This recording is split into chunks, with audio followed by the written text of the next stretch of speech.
విష్ణు పురాణం. ఓం నమో నారాయణాయ. ఓం కృష్ణం వందే జగద్గురు. జై శ్రీరామ్.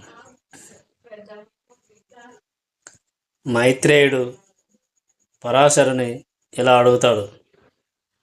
ఇలా శ్రీకృష్ణ లీలలు చెప్పగా విని మైత్రేయుడు, మహాత్మా, శ్రీకృష్ణుని బాల్య లీలలు విని పరమానంద భరితుడనయ్యాను.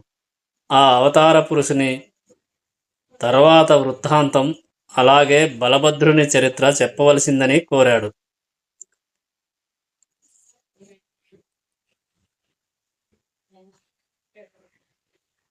పరాశరుడు అలాగే చెప్తాను విను అని, అలాగే ఉగ్రసేనుణ్ణి యాదవరాజుగా పట్టాభిషిక్తుని చేసి అతనిచే యజ్ఞాలు చేయించి అన్నదమ్ములిద్దరూ విద్యార్థులై అవంతిపురానికి వెళ్ళి వేదశాస్త్ర విద్వాంసుడైన సాందీపునకు శిష్యులైనారు. 64 విద్యలు 64 దినాలలో నేర్వగా చూచి గురువు అబ్బురపాటుతో చూశాడు. ఈ శిష్యులు, గురుదేవా, మీకు మేము ఏమి చెయ్యాలి, అది గురుదక్షిణగా స్వీకరించండి అని అనగా, సాందీపని, ఈ సముద్రం ప్రక్కనే ప్రభాసం అనే తీర్థం, దానిలో నా కొడుకు చిన్న వయసు వాడు పడి మరణించాడు, వానిని బ్రతికించి తీసుకురండి అని అన్నాడు. వెంటనే కృష్ణ బలరాములు అస్త్రశస్త్రాలు ధరించి సముద్రం దగ్గరకు వెళ్ళగా సముద్రుడు భయపడి ఘోషించాడు. పంచజనుడనే రాక్షసుడు శంఖం రూపుతో ఆ బ్రాహ్మణ బాలుణ్ణి చంపాడు. సముద్రుని ఘోష అర్థం చేసుకుని కృష్ణుడు అన్నను గట్టుపై ఉండమని చెప్పి సముద్రంలో ప్రవేశించి పంచజన్యుణ్ణి చంపి వాడి శంఖ రూపమైన ఎముక ఘోషించేటట్టు చేశాడు. ఆ నాదం రాక్షసులకు భీకరం, వెల్పులకు ప్రమోదకరం అయింది. తరువాత కృష్ణుడు యమలోకానికి వెళ్ళి తన రాక యమునకు చెప్పి గురుపుత్రుణ్ణి తీసుకుని వచ్చి గురువుకి అప్పగించాడు. తదుపరి అన్నదమ్ములు గురువునకు నమస్కరించి సెలవు తీసుకుని మధురకు వెళ్ళారు. అంత జరాసంధునకు కంసవద తెలిసింది.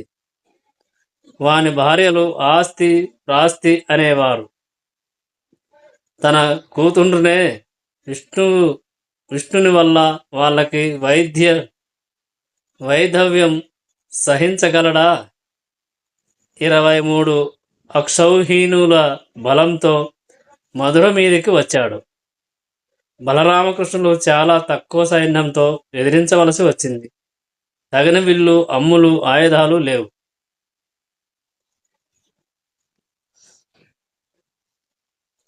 అంతలో దివి నుంచి అక్షయమైన బాణాల అమ్ముల పొదలు, శార్జం అనే విల్లు, కౌమోదకి అనే గద కృష్ణుని ముందు, బలిష్టమైన ముసలం అనగా రోగలి, హలం అనగా నాగలి బలరాముని ముందు పడ్డాయి. వాటిని ధరించి రణరంగానికి వెళ్ళారు. దారుణంగా రణం సాగించారు. జరాసంధుడు ముందు వెనక చూడక రణరంగం విడిచి పారిపోయేట్టు చేశారు. ఇలాగూ జరాసంధుడు 18 మార్లు దండెత్తి వచ్చి రామకృష్ణులచే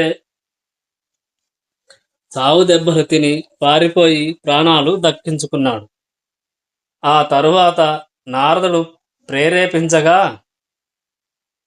కాల యవనుడనే ఒక యవన ప్రభువు మధుర మీదికి దండెత్తి రావడం తెలుసుకొని కృష్ణుడు ఆలోచించి ఎవరికి ప్రవేశం శక్యం కానట్టుగా ఒక నగరం కల్పించాలని సంకల్పించాడు.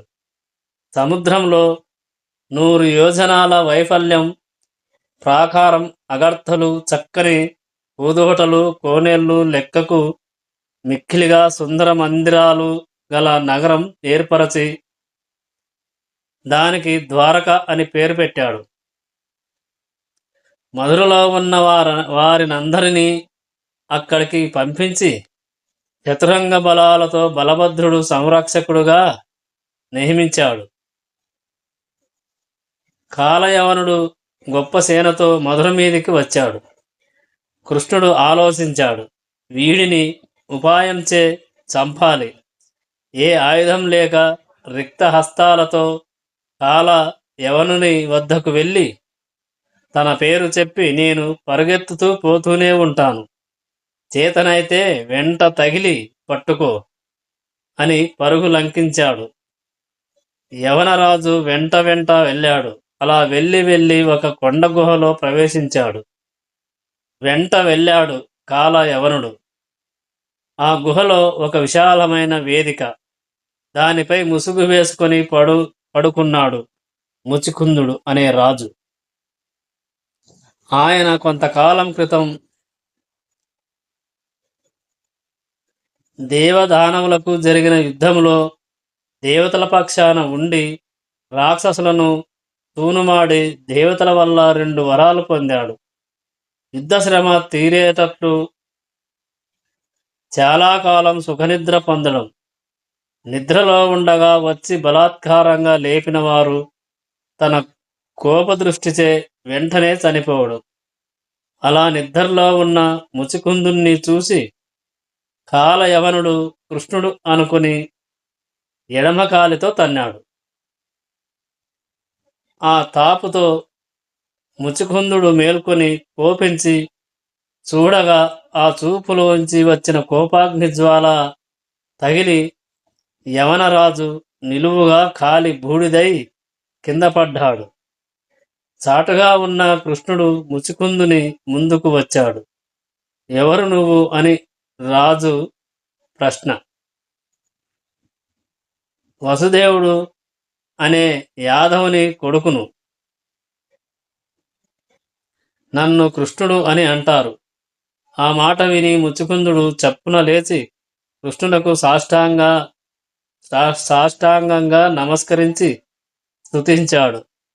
దేవదేవా, దేవదానవ యుద్ధం అయిన తరువాత ఇంద్రుని మాటపై ఈ కొండ గుహలో నిద్రించడానికి నేను వస్తూ ఉండగా గార్గ్యుడనే ముని నన్ను చూచి, రాజా, ద్వాపరయుగాంతమందు భూభారం తీర్చడానికి మహావిష్ణువు యదువంశమునందు దేవకి వసుదేవుల కొడుకుగా జన్మిస్తాడు.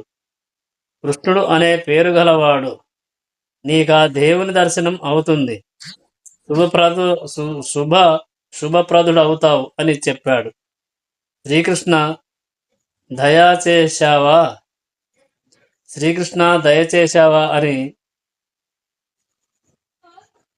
ముచుకుందుడు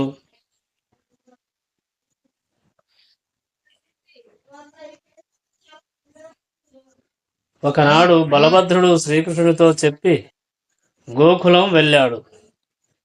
యశోదానందులకు నమస్కరించి గోపకులను పలకరించి కానుకలిచ్చి గోపికలకు వస్త్రాలనిచ్చి ఆనందంగా విహరిస్తూ ఉండగా ఒకనాడు వరుణుడు వచ్చాడు. బలరామునకు వివిధ మణిమయ భూషణలిచ్చి ఇష్టాగోష్ఠి జరిపాడు. కొంతసేపైన తర్వాత బలరాముడు అడిగాడు, ఏమయ్యా, ఒక కాలంలో నీ నుంచి వచ్చిన వారుని మద్యం సేవిస్తారు కొందరు పెద్దలు, దానివల్ల కలిగే ఫలమేమి? వరుణుడు చెప్పాడు, దేవదానవులు అమృతం కోసం పాల సముద్రాన్ని తరుస్తూ ఉండగా అమృతం కన్నా ముందు వచ్చింది అది. రోగాలను పోగొట్టుతుంది, బలవృద్ధిని కలిగిస్తుంది, ఆనందంగా విహరించేట్టు చేస్తుంది. దానిని సేవిస్తూనే కదా దేవదానవులు పరమానందంగా కాలం గడుపుతున్నారు. సురను సేవించని వారి బ్రతుకు ఒక బ్రతుకా? నువ్వు కూడా నేటి నుంచి సురాపానం చేస్తూ ఉండు అని కొనియాడి వారుణ్ణి కలశం బృందావనవనమందున్న ఒక చెట్టు త్వరలో ప్రతిష్ఠించి వెళ్ళిపోయాడు. ఆ మధ్యగంధం ఆ ప్రాంతానికి అభినవ శోభను కూర్చింది. ఒకనాడు బలరాముడు తన వారితో ఆ ప్రాంతమందు తిరగడానికి రాగా ఆ మధ్యగంధం గాలికి ఎగిరి బలరామునికి ఆసక్తిని కలిగించింది. వెంటనే అలా వచ్చిన వైపు వెళ్ళి వేపవృక్షం తొర్రలో ఉన్న వారుని కలశం తీసుకున్నాడు. ఇది వరుణుడు ఉంచినదే అని భావించాడు. యమునా తీరమునందున్న బృందావనంలో గోపికలతో కలిసి సవిలాసంగా మద్యపానం చేశాడు. కొందరు గోపికలు కూడా మద్యపానం చేసి వింత పలుకులతో విలాసాలతో విర్రవీగుతున్నట్లు నటించనారంభించారు. కొంతసేపు వారితో వినోదించి అలసి సొలసి జలక్రీడకు సంకల్పించి మదిరపానమత్తుడై వెళ్ళలేక యమునను తనకు దగ్గరగా రమ్మని ఎలుగెత్తి పిలిచాడు. రాలేదు. దానితో కోపించి, ఓ యమున, ఇదిగో చూడు, నా చేతితో గాని దీనితో నీ బ్రతుకు 1000 బారలు వేస్తాను. నా పిలుపు వినిపించలేదా? అంత మంచిది. అంత మదించి ఉన్నావా అని లేచి యమునా గట్టుకి వెళ్ళి నాగలిని నీళ్లలో ముంచి లాగాడు. పెద్ద ధ్వని. అది విని వేల్పును పైనుంచి ఆశ్చర్యంగా చూస్తూ నిల్చున్నారు. అంతటా యమున పెద్ద పెద్ద పాయలై బృందావనంలో ప్రవేశించింది. బలరాముడు భార్య అయిన రేవతితో గోపికలతో ఆ నీళ్లలో జలక్రీడలు ఆడుచుండగా వారి ఆటలు సహించలేక యమున నిజరూపంతో ఎదుట నిలిచి బ్రతిమాలింది. సరే, భయపడకు, వెళ్ళు అని జలక్రీడలు ఆపి బృందావనంలో రేవతితో వినోదిస్తూ ఉన్నాడు. ఇలా వినోదిస్తూ ఉండగా ఒకనాడు వరుణుడు నల్ల కలువవన్నె తలపాగా, కనకరత్న కుండలాలు, నీలాంబరం, తెల్లని పట్టుగొడుగు ఇచ్చి వెళ్ళగా బలరాముడు ఆనందించి వాటిని ఉపయోగిస్తూ 2 మాసాలు గోకులంలో గడిపి కృష్ణ సందర్శనకు హలంతో ద్వారకకు వెళ్ళాడు.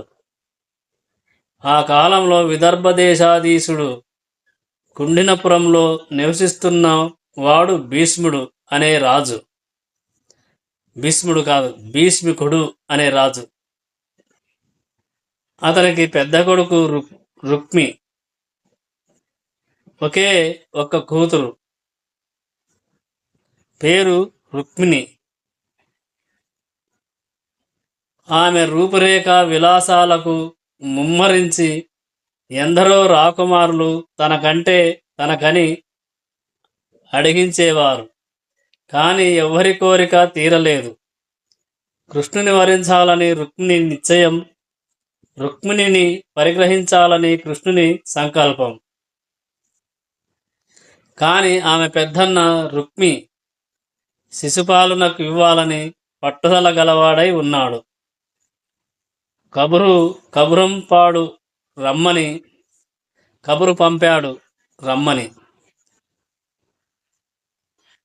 జరాసంధాదులతో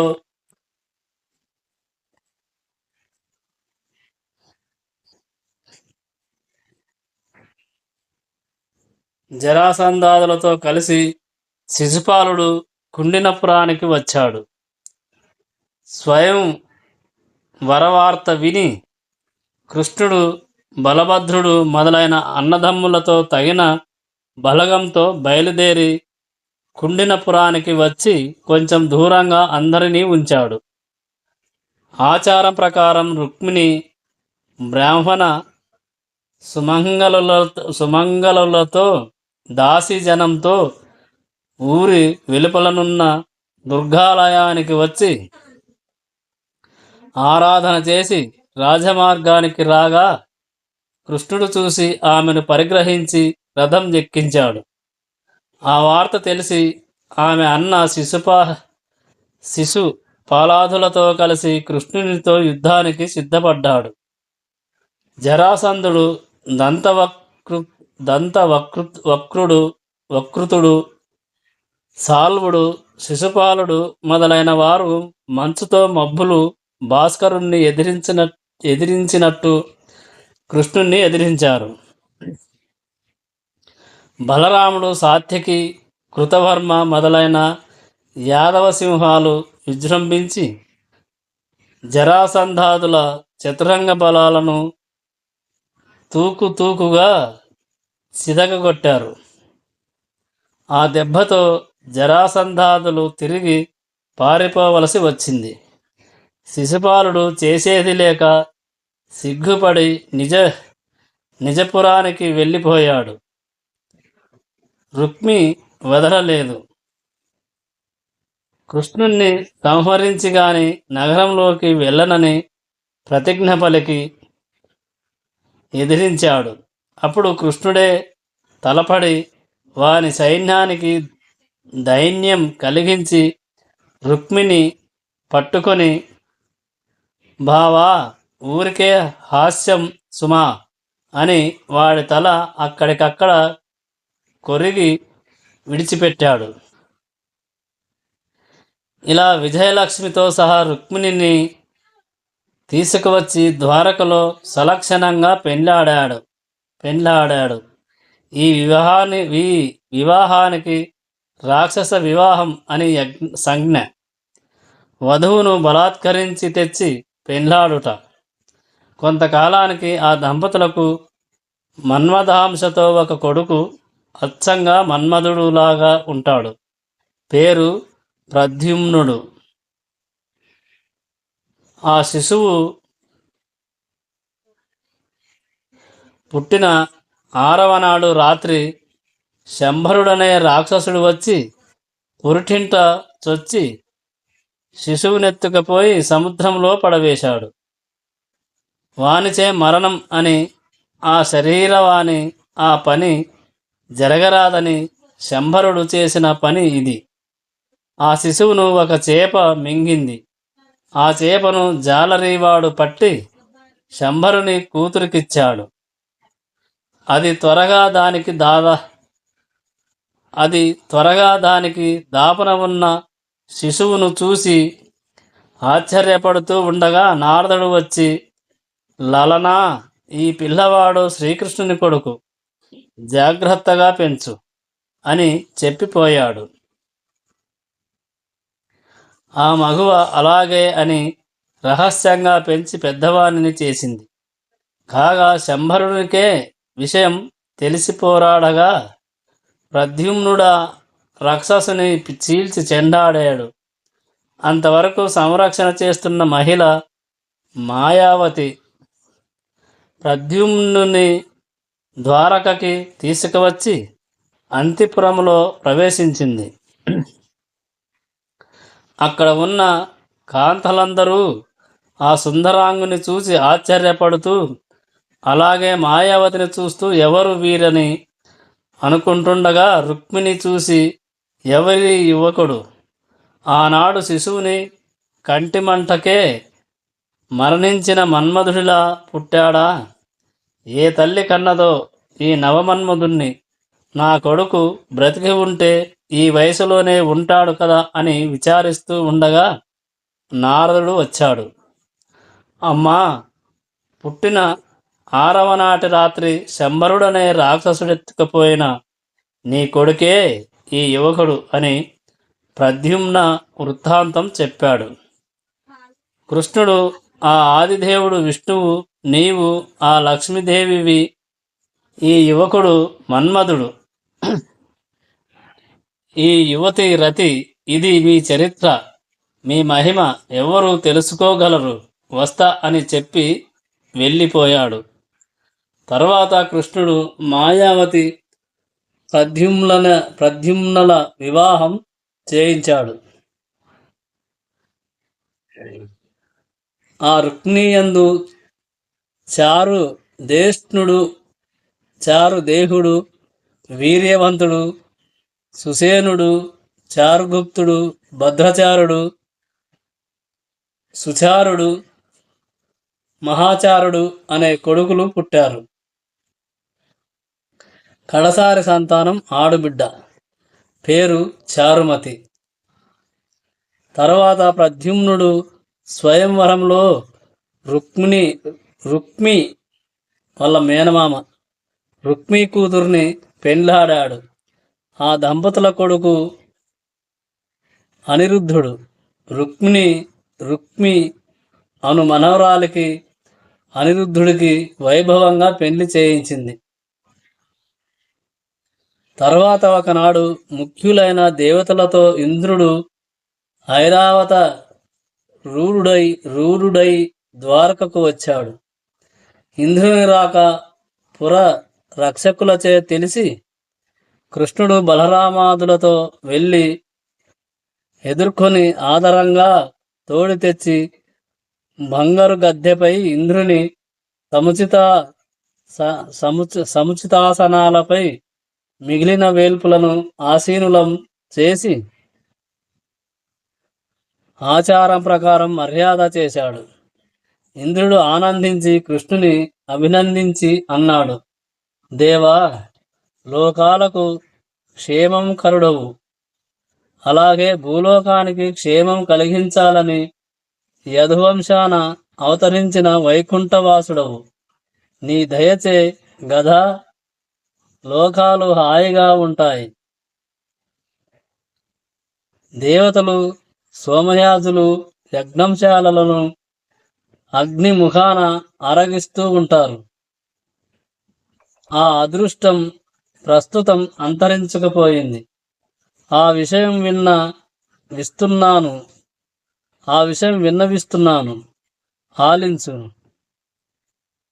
భూపుత్రుడు నరకాసురుడు తనలాంటి దుష్ట దైత్యులతో ప్రాగ్జ్యోతిషం అనే నగరంలో ఉన్నాడు. లోకాలను రకరకాల దుశ్చేష్టలచే ఏడిపిస్తున్నాడు. తానే యజ్ఞపురుషుడునని యజ్ఞభాగం తనకివ్వాలనే శాసిస్తూ యజ్ఞాలు తాగకుండా చేస్తున్నాడు. అందమైన కన్య కంటపడితే ముందు వెనకలు ఆలోచించక వెంటనే బలాత్కరించి ఎత్తుకుపోతున్నాడు. అలా ఎందరినో ఎత్తుకుపోయి భవనాలలో నిర్బంధించి ఉంచాడు. సిద్ధ సాధ్యాదులను కూడా అసాధ్యమైన పరాక్రమ ప్రభావంతో దిక్కు దిశ లేకుండా చేశాడు. జలాన్నిచ్చే వరుణుని తెల్లపట్టు గొడుగును దివ్యరత్నమయమైన మందరగిరి శిఖరంను అమృతామూర్తులైన మా తల్లి కుండలాలను ఎత్తుకపోయాడు. నా రాజ్యానికి ప్రధానమైన ఐరావతమును ఎత్తుకుపోవాలని చూస్తున్నాడట. దుష్టుని గ్రహం శిష్టానుగ్రహం చేసేవాడవు కనుక నీకు తెలుపవలసి వచ్చింది. దయచేసి వారి వలన ఇక లోకానికి ఎలాంటి ఉపద్రవం కలుగనట్టు చేయవలసిందని విన్నవిస్తున్నాను అని ఇంద్రుడు శ్రీకృష్ణునకు విన్నవించుకున్నాడు. అలాగని అనగా కృష్ణుడు కనికరించి ఓదార్పుగా చూసి ఇంద్రుని చేయి తన చేత కావించి అన్నాడు, మహేంద్ర, మనసులో విచారానికి చోటు ఇవ్వకు. లోకాలన్నీ తోడు వచ్చి రణరంగంలో ఆ దుష్ట రాక్షసుణ్ణి సంహరిస్తాను. లోకాలకు వాడి వల్ల కలిగిన అగచాట్లు అంతతో అంతరిస్తాయి కనుక ధైర్యంగా ఉండు, వెళ్ళు అనగా ఇంద్రుడు ఆనందమూర్తి అయ్యాడు. వెంటనే కృష్ణుడు తలుచుకోగా గరుత్మంతుడు వచ్చి కృష్ణుని ముందు నిల్చున్నాడు. కృష్ణుడు సత్యభామతో గరుడ వాహనారూఢుడై బయలుదేరాడు. ఇంద్రుడు ఐరావత రూరుడై అనుసరించాడు. అందరూ ప్రాగ్జ్యోతిపురం వెళ్ళారు. ఇంద్రుడు కృష్ణునితో చెప్పి తన లోకానికి వెళ్ళిపోయాడు. కృష్ణుడు నగరవాసులైన రాక్షసులకు భయంకరంగా శంఖం పూరించాడు. నరకుడు మురుణ్ణి, హయగ్రీవుణ్ణి తగిన సేన తోడుగా యుద్ధానికి పంపించాడు. వాళ్ళు వచ్చి కృష్ణునితో పోరాడి తమ అనుచరులతో సహా కృష్ణుని ఆయుధాగ్ని జ్వాలలకు ఆహుతి అయిపోయారు. కొన్ని వేల మంది సైనికులతో తన సహచరులు యుద్ధంలో మరణించడం విని నరకుడు కోపించి రోషించి భీకరమైన చతురంగ బలంతో దారుణాయుధ పాని అయి వచ్చి కృష్ణునిపై ఏకధారగా అస్త్రశస్త్రాలు వర్షించాడు. కృష్ణుడు వాటిని అవలీలగా తన వింటి నుంచి ప్రయోగించిన ప్రత్యాయుధాలతో చెదరగొట్టి చక్రాన్ని ప్రయోగించి నరకుని శిరసు తెగవేశాడు.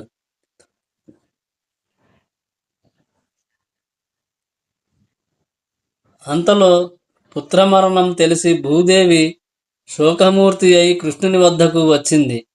అల్లనల్లన బొంగురుపోయిన కంఠంతో అన్నది, పద్మాక్ష, మునుపు హిరణ్యాక్షుని వరహరూపాన ధనుమి నన్ను సముద్రంలోంచి పైకి ఎత్తినప్పుడు, వరహరా అవతారం ఎత్తినప్పుడు సముద్రంలో నుంచి నన్ను పైకి తీసుకువచ్చినప్పుడు నీ అనుగ్రహం చేయగలిగిన కొడుకు వీడు. వీడిని చంపవచ్చునా?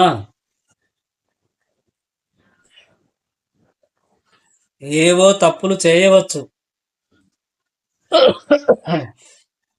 వాటిని క్షమించి సన్మార్గాన నడిపించవచ్చు కదా అని అనగా కృష్ణుడు అన్నాడు, వసుంధర, నా యందు సద్భావం భక్తి లేని వారు ఆత్మీయులైన సరే నేను సహించేది లేదు.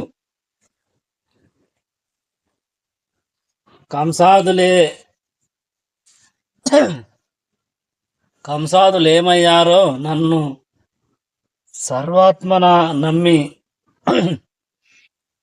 ధ్యానించే పై వారైనా సరే ఆదరిస్తాను. అందుకు సాక్షులు ప్రహ్లాద, విభీషణులు. కనుక లోకానికి అపకారి అయిన నరకుడు కొడుకైనా క్షమించదగదు. నేను దుష్ట శిక్షణ, శిష్టరక్షణ, ధర్మస్థాపన లక్ష్యాలతో అవనిపై అవతరించాను, నీకు తెలియదా అని అనగా భూదేవి సరే, అయినదేదో అయింది. నరకుని కొడుకుకి పట్టం కట్టి పరిపాలకుడుగా నియమించు అని నమస్కరించింది. అలాగే అని కృష్ణుడు నరకపుత్రుణ్ణి రాజ్యాధికారిని చేసి నరకుడు అపహరించిన అతిథి కుండలాలను భూదేవి తెచ్చి ఆనందంగా వెళ్ళింది. తరువాత కృష్ణుడు నగరంలోకి ప్రవేశించి చెరలో ఉన్న 16,000 మంది రాచకన్యలను, అమూల్య రత్నాభరణాలను, మేల్జాతి ఏనుగులను, గుర్రాలను నరకునికి కింకరులచే తనే ద్వారకకు పంపించాడు. వరుణుని గొడుగు వరుణునకు పంపించి మందగిరి శిఖరం ఆ గిరికి హత్తించి సత్యభామతో అమరావతికి వెళ్ళి తన రాగ తెలుపుతూ పాంచజన్యం పూరించాడు. ఆ ధ్వని విని గ్రహించి ఇంద్రుడు ఆనందంగా ఎదురువచ్చి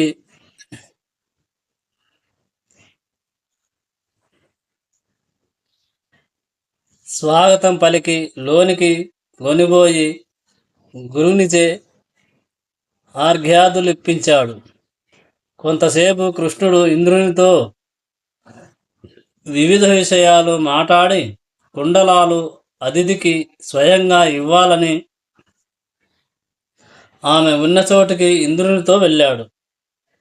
నమస్కరించి కుండలాలను ఆమెకిచ్చి నరకాసురుని చావు ఆమెకు చెప్పాడు.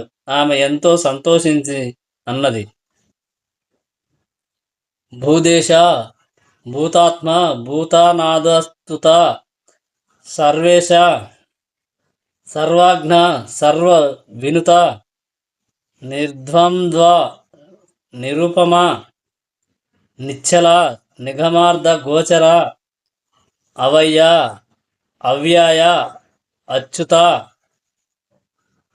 ఆదిదేవ, త్రిదశనాథ, త్రిలోకదేవ, త్రివిక్రమ, పరమపురుష, పరాపర, పరహితార్థ, కమలాక్ష, కమలేశ, కమల రాశి నివాస, నరసింహ, నరవంధ్య, నరక దమన, భక్త రక్షక, భవనాశ, భవ్యరూప, నిగ్రహ, అనుగ్రహ,